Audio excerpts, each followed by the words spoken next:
To my channel. My name is Christine Okosun, and today I'll be continuing the series of how the voice works.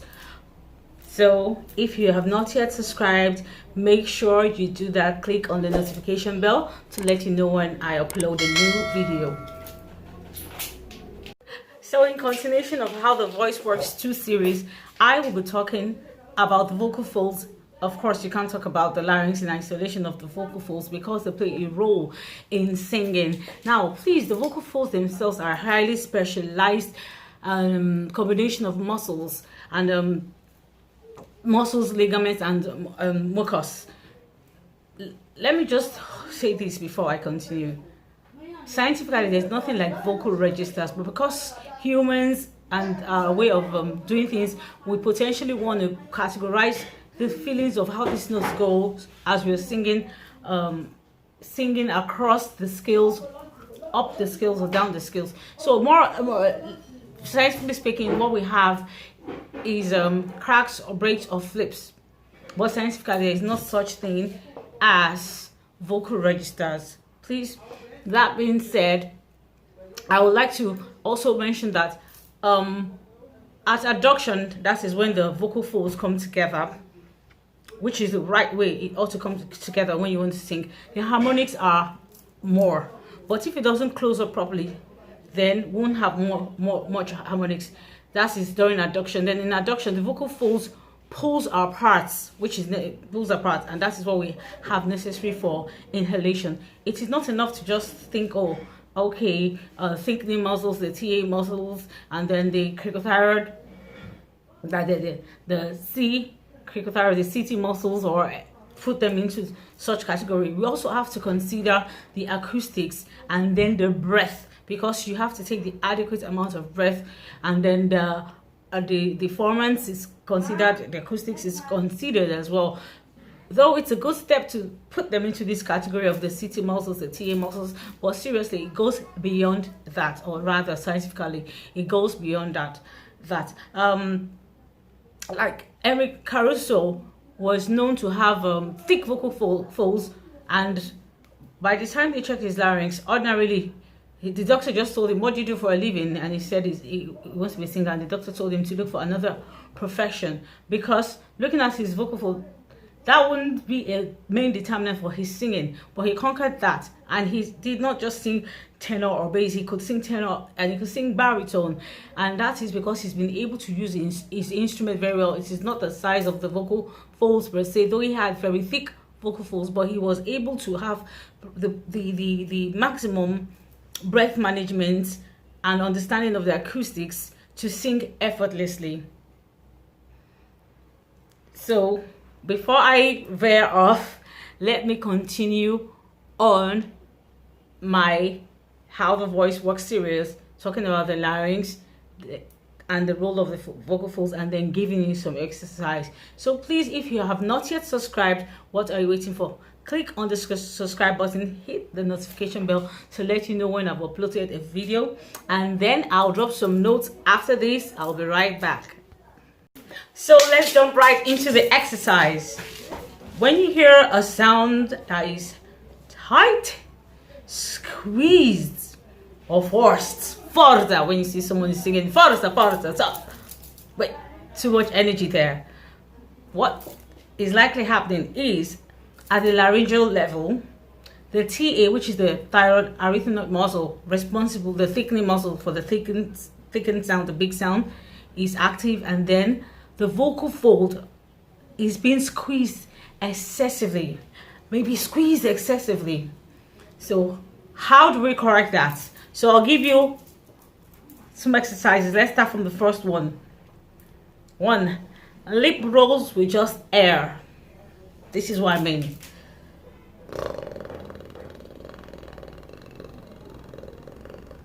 Nice and relaxed. Again.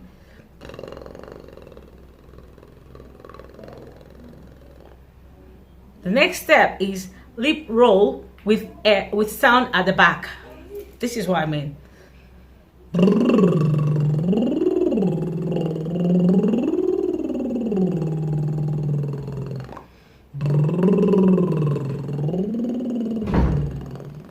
Now, The next step is to transition slowly from the lip roll with air to the lip roll with the sound at the back.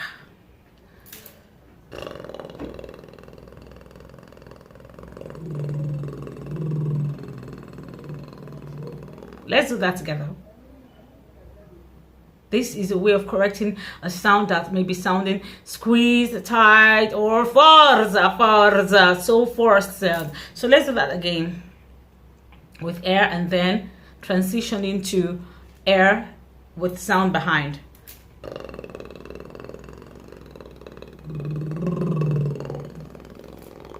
Now, the thing is for you to notice, the aim of this exercise is to notice the moment when the air, just air to sound, and see the ease.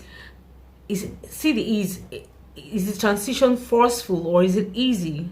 That's the question. Was this transition forceful or easy? So you have to be in, you have to notice what is happening internally. So let's do that again. Sorry. If it's forceful, do it again. Be relaxed. Just air first, then transition slowly to air and sound behind.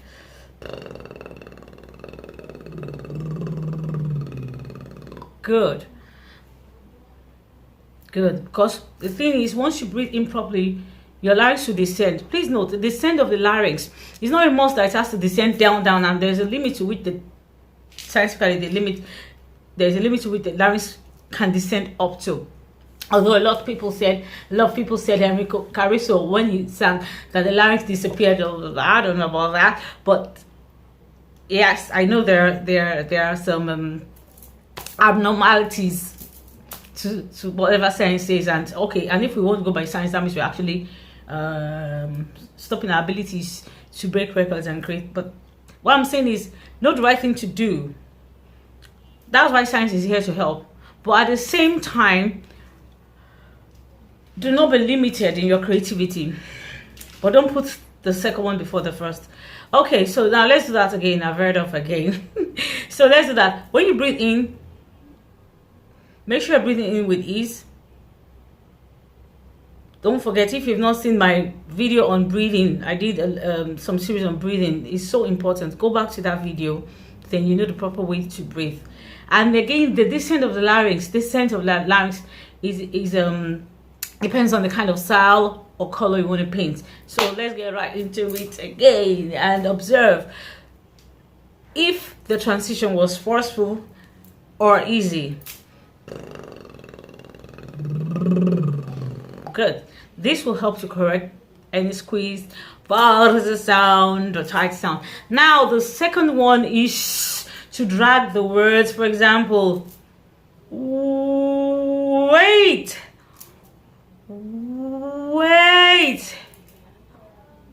where, letting go, basically letting go like an imbecile. Why? Notice the W was so stressless, no form of constriction whatever at that formation of that word W. Remember, I said acoustics too matters in singing. Singing is essentially the way you, an extension of the way you speak. So you can start correcting some abnormalities or wrong way of singing from your speech, first of all. So let's start again. The second one is slowly saying the words that starts with W, stressing the W. Wait, where, why? Okay, now the third one is size. And when you're doing the size, like I said in the wait, where, and why, the W sounds, let's keep it effortless. Don't be in control. Remember the song, don't push it, don't force it, let it happen naturally. So don't push it, don't force it, let it happen naturally. Okay, enough of fooling around. So we go with the size.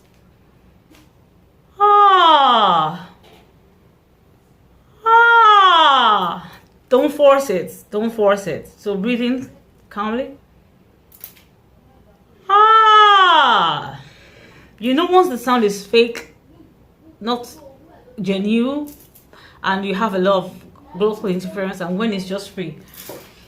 Ah, ah, ah. Good job. And then we have another one. You have to read a sentence out loud.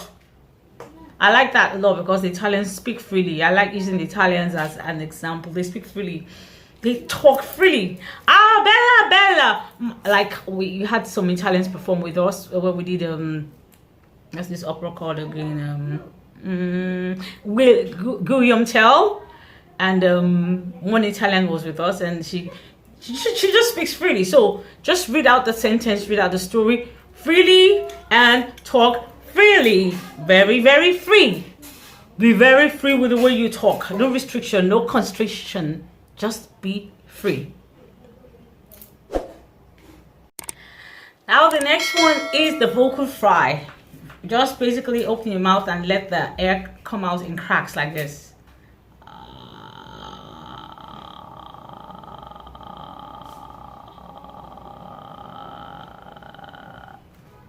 Be careful not to put pressure on the back of the tongue. No pressure.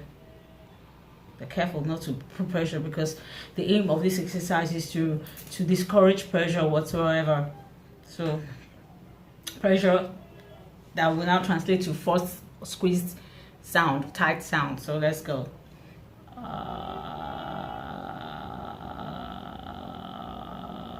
This is vocal fry. You can even vocal fry on a scale not necessary for the scale to sound exactly like when you sing.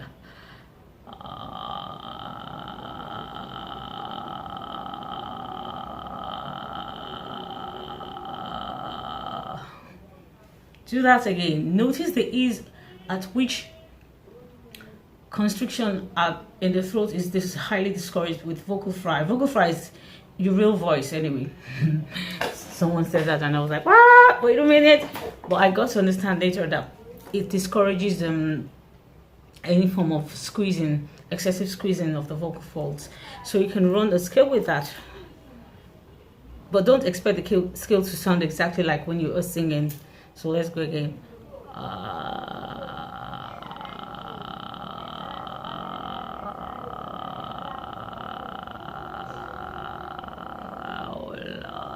To stop at this point.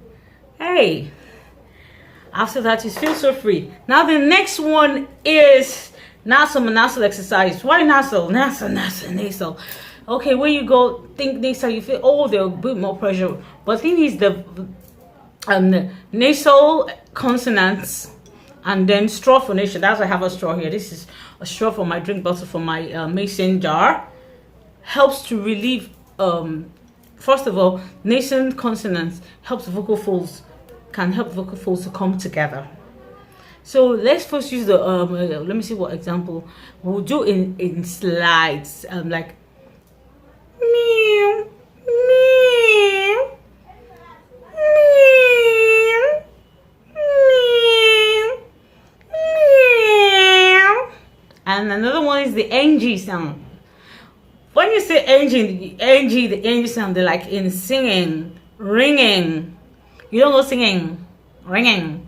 Because I've heard a vocal teacher say he puts your tongue on the roof of your mouth for the NG placement. Hello? What? Do you say singing, ringing? Singing, ringing. The bells are ringing. Good morning. So it's for the NG sound. So let's do that. In slides. Let's go from high to low.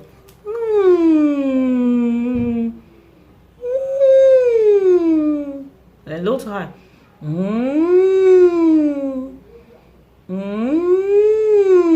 And please always watch out for pressure. That's why you have to listen to what is happening inside when you do that. Discourage any form of pressure on your shoulder, back of your neck. Make sure your posture is Your shoulder is rolled backward and relaxed. Then high standing position. You can get that by stretching your arms high, like you're stretching like duck and roll from that episode of The Legend of the Seeker. Like they were stretching duck and roll. Then you slowly put your hands slowly at your side, and you have this elongated upper body, but not so straight. Straight, not straight back like that, because that's not naturally the way your body was made. In for natural. Okay, so let's do the NG again. Now another thing that I really love is with straw phonation. I remember giving someone a tip, because I noticed the person speaks to so much constriction, and this will help to relieve excessive pressure from the vocal folds, and the person till today did not even take it because the advice was free. Okay, so let's go. You could just hold it like this. You could just hold it like that. You see, the short while I did that, I felt so free in my throat. I could just hold it like this. I can talk like this. I can even run a scale like this. And by the time I talk, I feel so free. Hey, so that is it for today, and the next video I'm going to continue with exercises to do when you feel your voice just flipping over to a higher note from a low note, when just like as if you don't have control over your voice, where you have cracks or breaks. Exercises to do to help correct that and make your vocal folds work properly, your vocal folds and your larynx work well for you. But an understanding of how the voice works is, at this point, you agree with me, so important. But please and please again, do not just think of, oh, TA muscles, CT muscles. That's not all to it. You also have to, like I said earlier, consider breath and acoustics into it. A lot goes into it. Aim for knowledge, then apply with wisdom. So till we see again, I'm your girl Christine Okosun, the owner and founder of the Nigerian Bell Cancer Society. If you have not yet subscribed to my channel, please, what are you waiting for? Do so. Click on the notification bell to let you know when I upload a new video. And if you have any contributions or questions, place them in the comment section below, and I will definitely respond to them. See you. Sing wise and sing safe at all times. Bye. Okay.